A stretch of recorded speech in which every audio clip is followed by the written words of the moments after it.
Hello, welcome back to APLCrafts Lazy Dye Studio. Today we are going to dye up 4 skeins of a superwash merino nylon lurex, not lurex, stellina. It has gold stellina in it, 5%. I already have it soaking, so we're going to go over materials that we're going to need for today's dye session, and then we'll get started.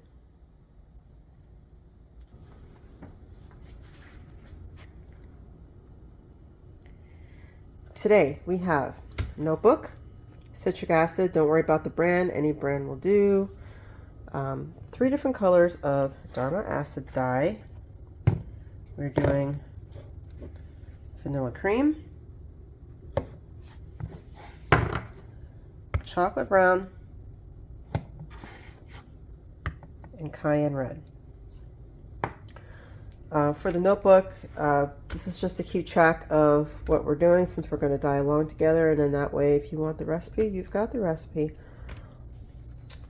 So do that. That way, like, in the future, if you want to dye it up again, you've got it. N95 mask, spoon, measuring spoons, dye pot, paper towel. The paper towel I always like to keep next to the pot.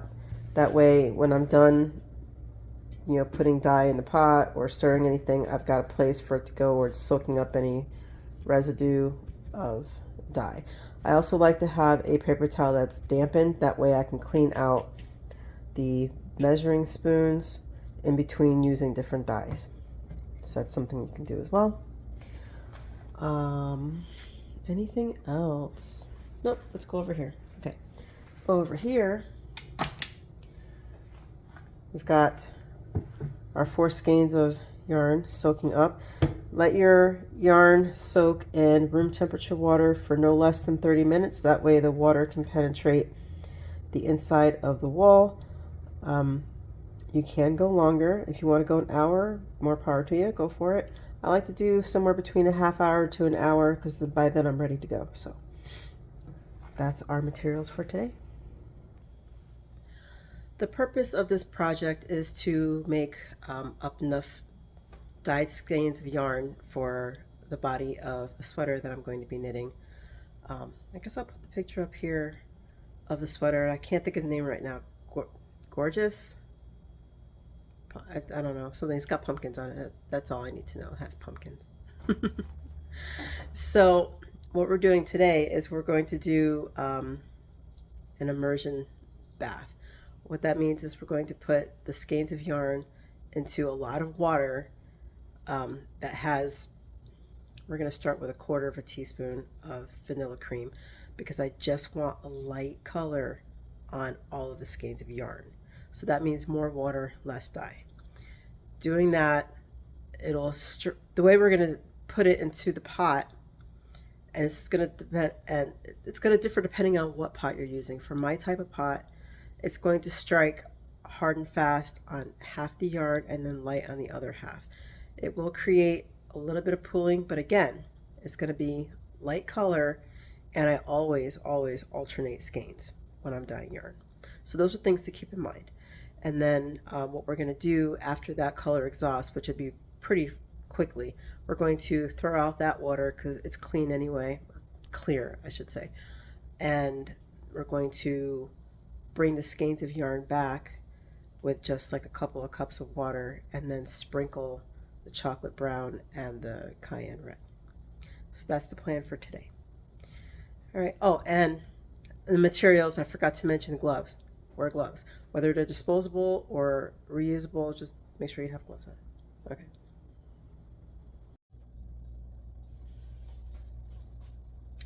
Okay, we're going to start off with 2 tablespoons of citric acid in the water.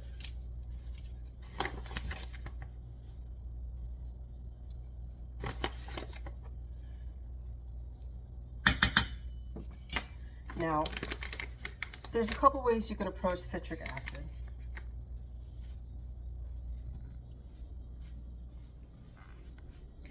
You can put citric acid in your water to start, and what that does is it strikes the color onto your yarn faster, makes it less saturated, Or what you can do is put your yarn into the dyed water, let it sit for a while, then add your acid so that the colors penetrate the yarn more deeply.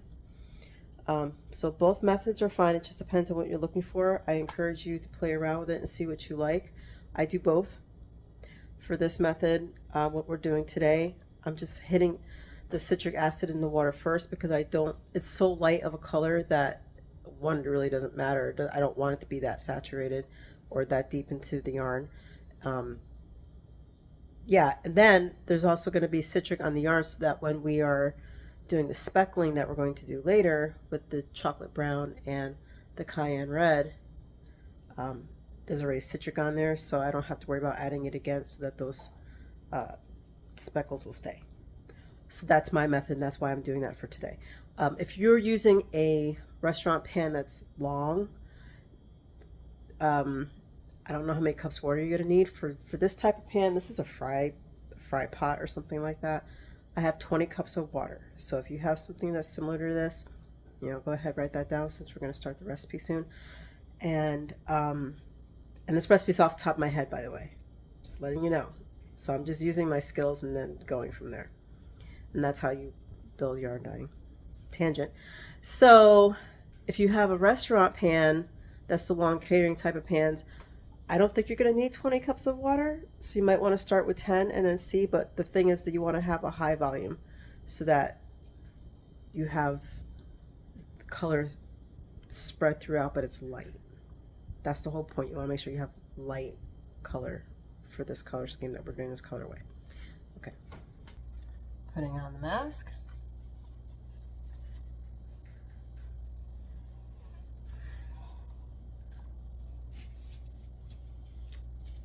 Putting on the gloves.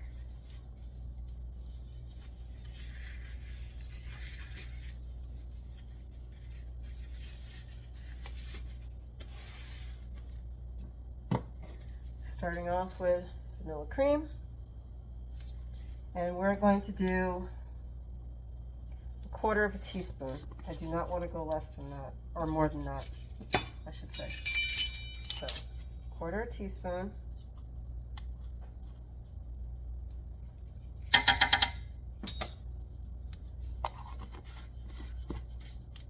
We're going to start our heat on medium. And use our spoon to give this a swish. You see how yellow that is already? This is for 4 skeins of fingering weight yarn.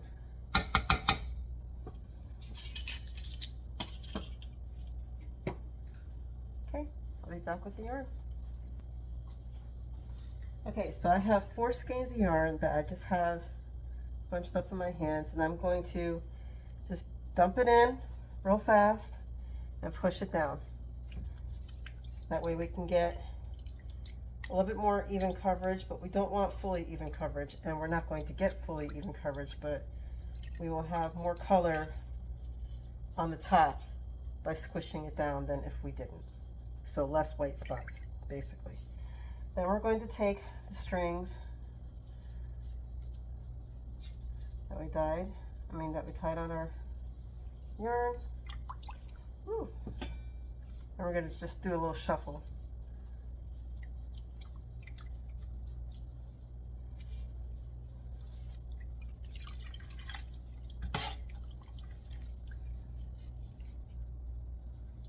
Oh, what's that? So this is the time to kind of just swish everything around. Be gentle about it. You don't want to be rough. But doing this is going to get a lot of that color into the yarn.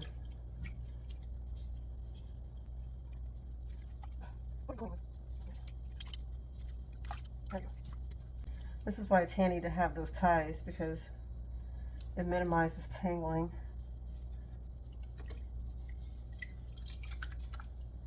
Okay, we've moved this around enough. The color is lightened up.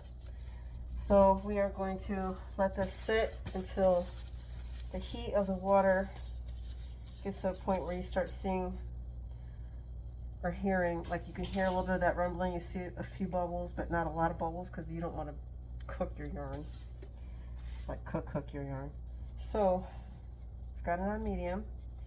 We're gonna let this sit for about 15-20 minutes or until we see some bubbles coming up. Then we're gonna shut off the heat and let it sit.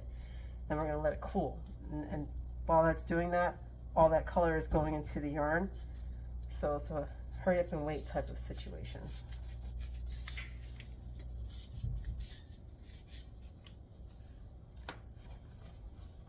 So we'll be back in 20 minutes. Okay, we're at 20 minutes and I have a light cream going on. Why is it always you over here? I have a light cream going on with the yarn. I am actually going to add a little bit more color because I want just a smidge more. So what I'm going to do is take a measuring cup and I'm going to add 1/8 of a teaspoon of vanilla cream and 2 cups of water, and then I'm just going to pour over. So I'll show you how I do that. Okay. Taking the vanilla cream,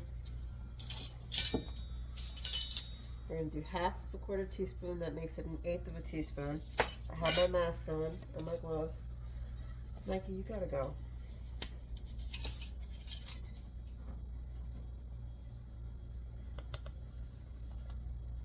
Okay. And then I'm going to fill this to 2 cups of water. I'm going to give this a stir. Now what I want to do, because I don't want patches of yellow over my yarn, is I'm going to indent this and kind of make a pool of water over the yarn, if you will, and then kind of hit it up in spots that way.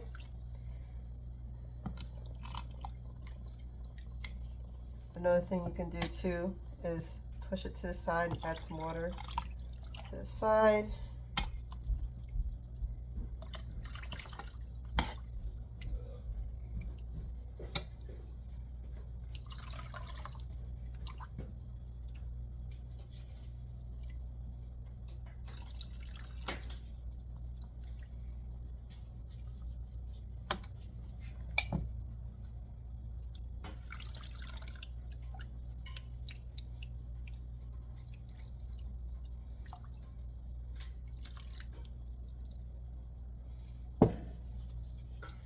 Okay, that looks much better.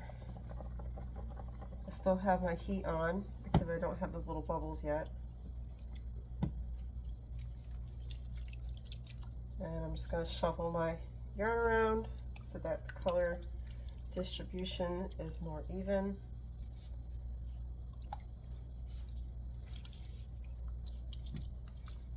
And I'm liking that much better.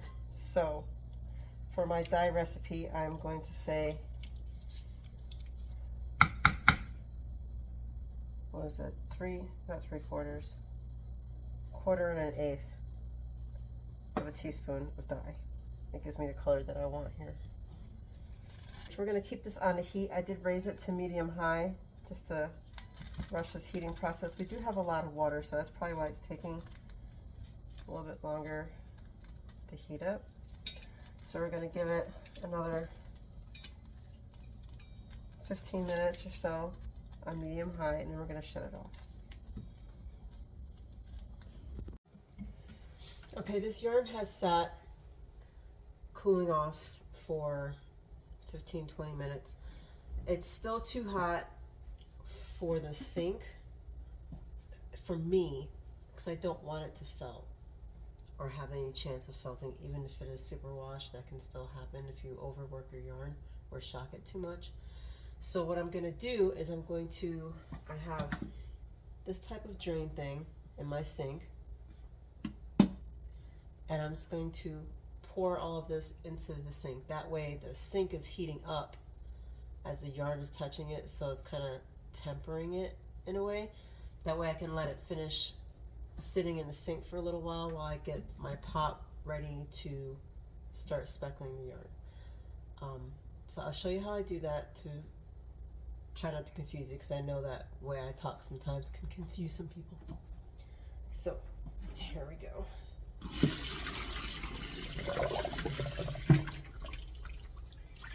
Boom. And that's it. Actually, put this upside down so I don't bite the bottom of that. So now we're just going to get some of this draining out. There we go. So it's not sitting in a pool of hot water because we don't want that. We just want to temper the sink.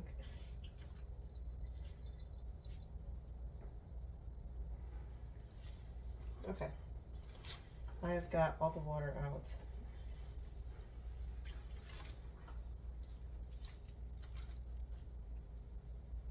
There we go.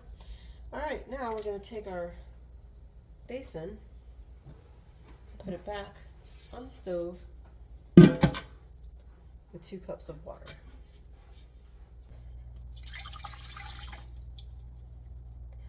And we're going to put our wet yarn back in here and kind of lay it out as flat as we can, having as much of the surface of all the skeins showing, so that when we start speckling, it's as even as you can get it.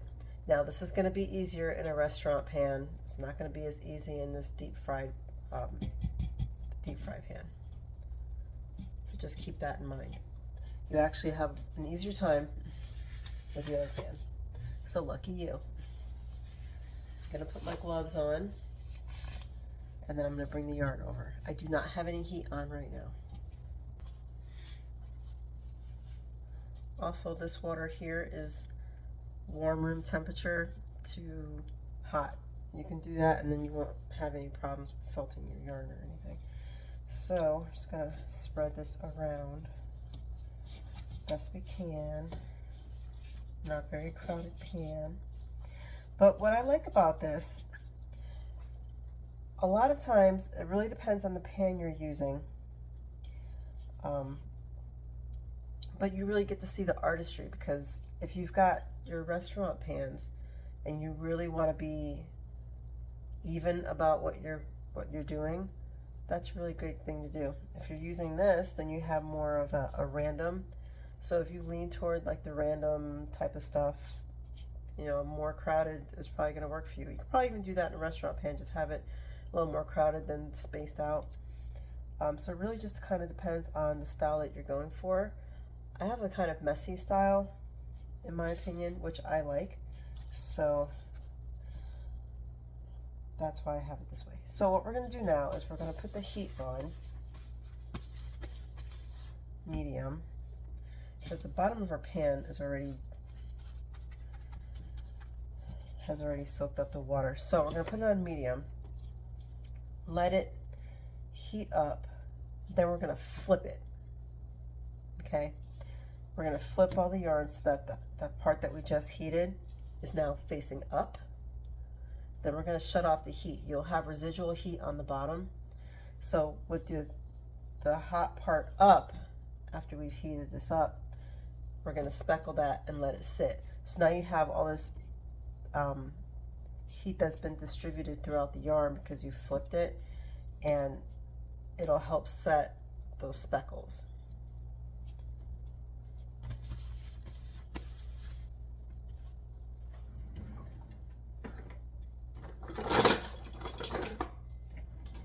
I'm not going to use these things, but some people like to use something like this for speckling. I mean, it's a little thick, but you know what I mean, like something like some kind of sieve. Some people will use a T-ball. Let me show you what that looks like. Not this kind specifically, but if you have like the little T-ball that's on a stick, a lot of people like to use that with some salt or with some citric acid, and they'll sprinkle over that. You will get heavier speckles that way. I always like to do the finger pinching method, which I used when we did our swatching in the last video. I have more control over it that way. Sometimes if I want to add citric to it, which I may or may not do, and we already have citric acid on this yarn, so we don't have to, but what I like to do too, let me show you.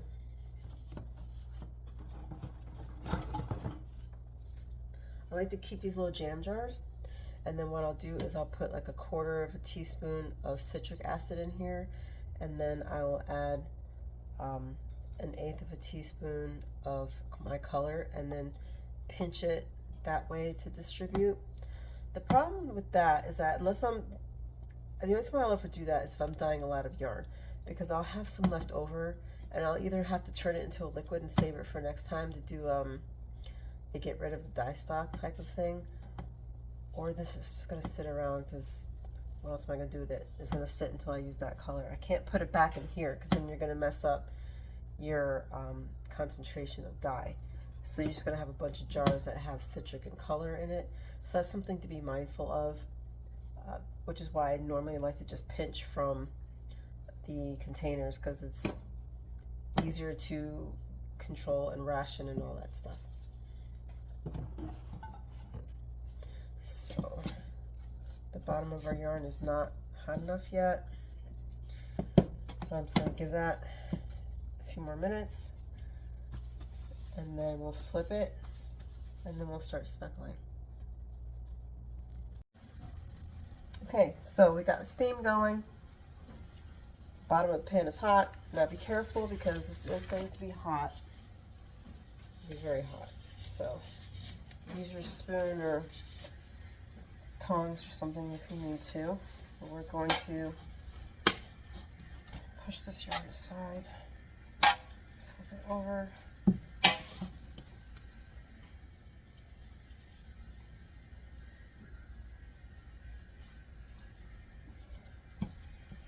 Okay.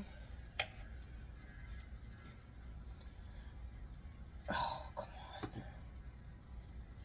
Sometimes you get a random string that wants to attach to another skein of yarn. That's always fun. Okay. Flip that over, and then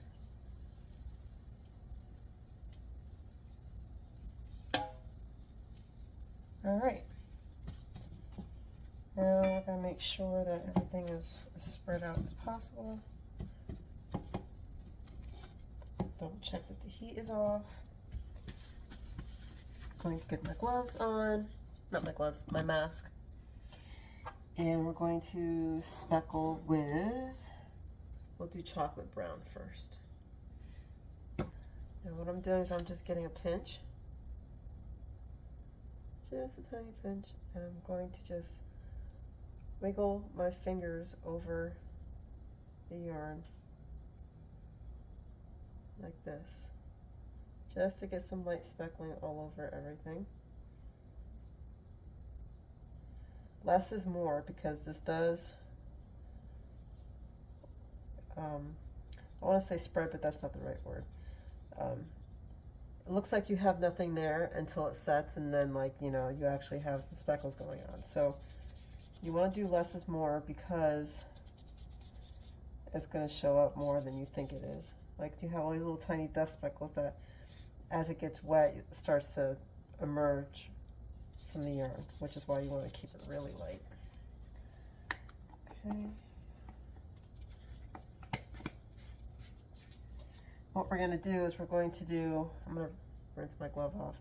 We're going to do the cayenne right over this, let it sit for a couple minutes, then we're going to test it and make sure that it's actually set with a small little patch test.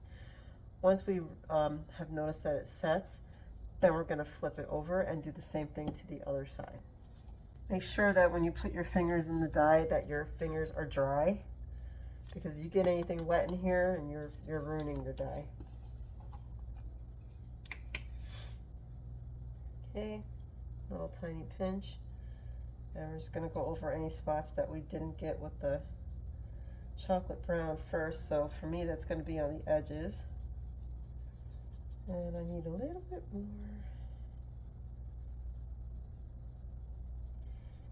Okay, now I'm just going to randomly sprinkle in the middle. And wait a second, see what comes up.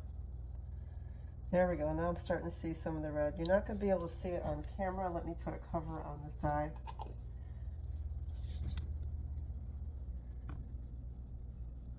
But there is very fine speckling of the cayenne and a couple of big speckles here of the cayenne.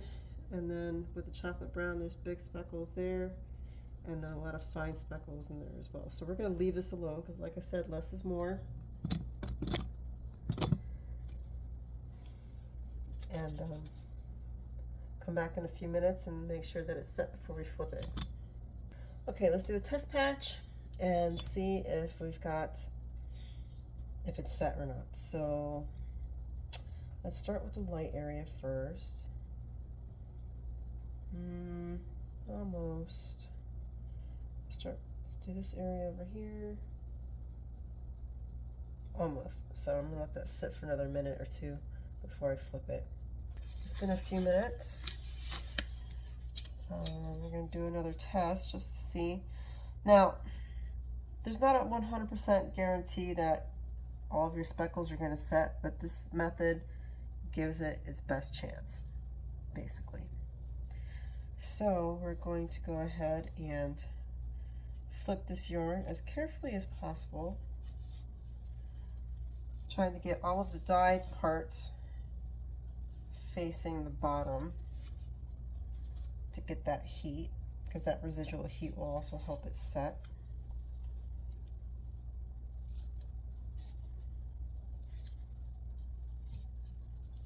Okay.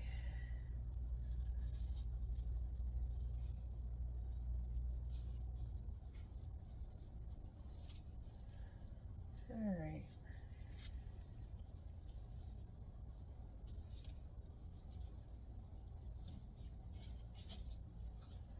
And that's good enough. Well, let's get that over there. Okay. Now I'm going to put my mask on and we're just going to repeat.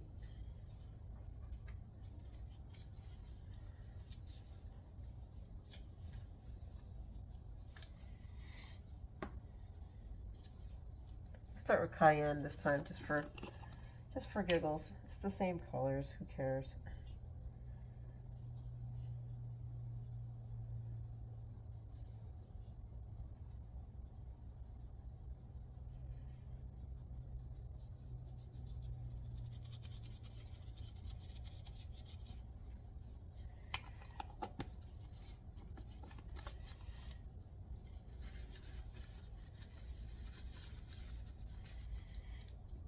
Okay, chocolate brown.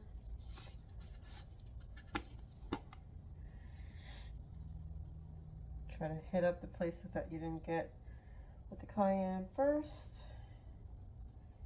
And then we'll do the middle.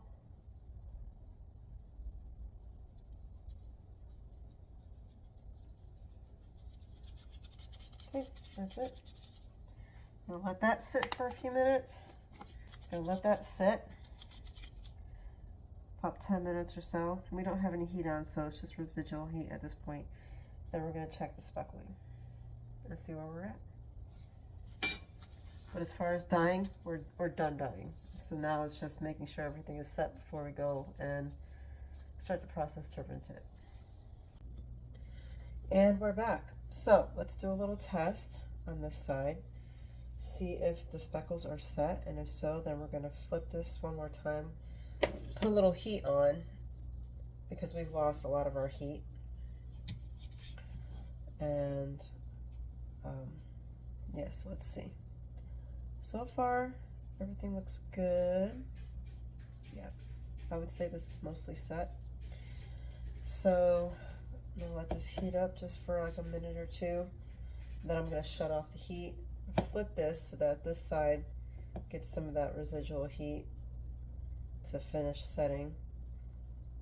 Let this cool down, and then we'll put it in the sink. Let it finish cooling down, and then we'll wash it up.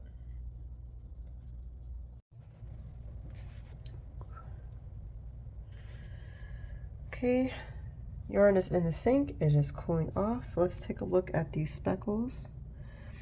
So we've got some big speckles and some really tiny ones. So this is going to be nice. It's got a lot of variance going on here. Let's look over here at this patch. Some tiny speckles and some big speckles. And then lots of negative spaces and white space. So It'll be interesting to see what this looks like when it is done.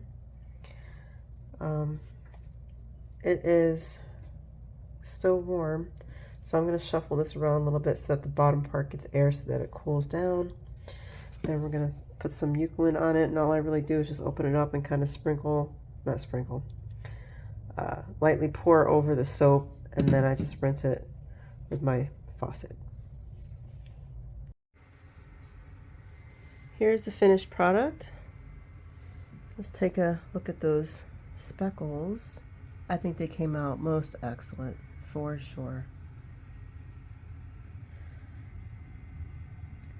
So, there we go. I left the ties on, as you can see. I usually don't take those off until I'm ready to use the yarn, but yeah. Let's see what it looks like skeined up. Okay, and here we are all skeined up.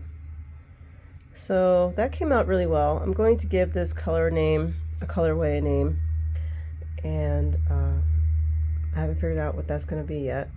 And obviously it's not going to be in the shop because it's just enough for sweater quantity, but we did write down the recipe, so we know this is repeatable.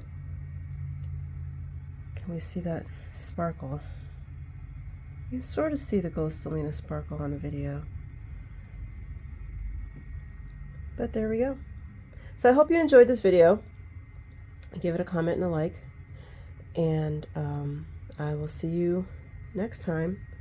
We're going to do a tonal next time, so stay tuned for that. All right, take care, go make something, and I'll see you later. Bye.